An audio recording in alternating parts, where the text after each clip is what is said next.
உண்மையிலேயே இயேசுவினுடைய குணம் மிக அற்புதமாக தான் இருந்துச்சு.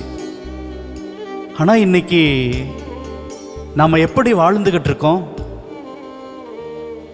எனக்கு தெரிஞ்ச ஒரு குடும்பம், 3 மகன்கள்.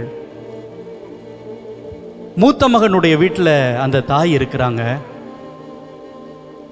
அம்மாவை எப்படியாவது கொண்டுட்டு போயிட்டு தம்பிங்க வீட்டில் விட்டுட்டு வரணும் அப்படின்ட்டு, அம்மா ஒரு 4 நாளைக்கு தங்குறாப்புல துணியை எடுத்துக்க அப்படின்னு சொல்லி ஒரு பையை எடுத்துக்கிட்டு போகிறாங்க. அப்படி போகிற பொழுது அந்த பேருந்து நிலையத்தில் இருந்துக்கிட்டு தன்னுடைய தம்பியினுடைய வீட்டுக்கு ஃபோன் பண்ணுறாங்க. தம்பி, அண்ணே தயவு செஞ்சு அம்மாவை கூட்டிகிட்டு வராதானே, என் மனைவிக்கு கொஞ்சம் கூட பிடிக்கவே மாட்டேங்குது அப்படின்னு சொல்லி மறுத்துடுறாரு. கடைசி தம்பியோடைய வீட்டுக்கும் போகிறாங்க. என்னண்ணே இப்போ தான் திருமணம் ஆகியிருக்கு, நாங்கள் கொஞ்சம் சந்தோஷமாக இருக்கிறோண்ணே, அம்மாவை கூட்டிகிட்டு போ அப்படின்னு சொல்லி அவரும் ஏற்றுக்கொள்ள மறுக்கிறாரு.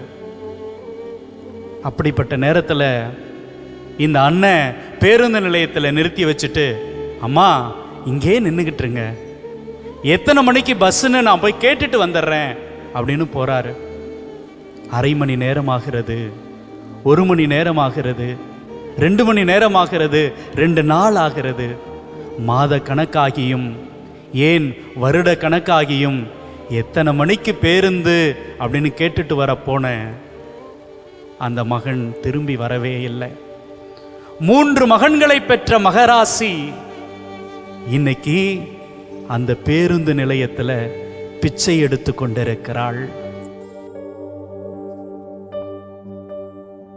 வயதான நிலையடைந்தால் பலர் வெறுப்பார்கள், என் இயலாமை சொல்லி என்னை அருவருப்பார்கள்.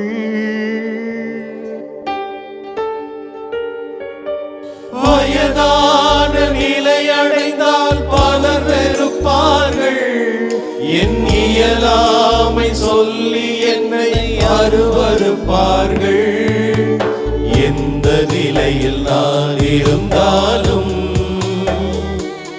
என்னை வெறுக்காதவர் இயேசு ஒருவரே, என் இயேசு ஒருவரே. எந்த நிலையில் நான் இருந்தாலும் என்னை வெறுக்காதவர் இயேசு ஒருவரே, என் இயேசு ஒருவரே.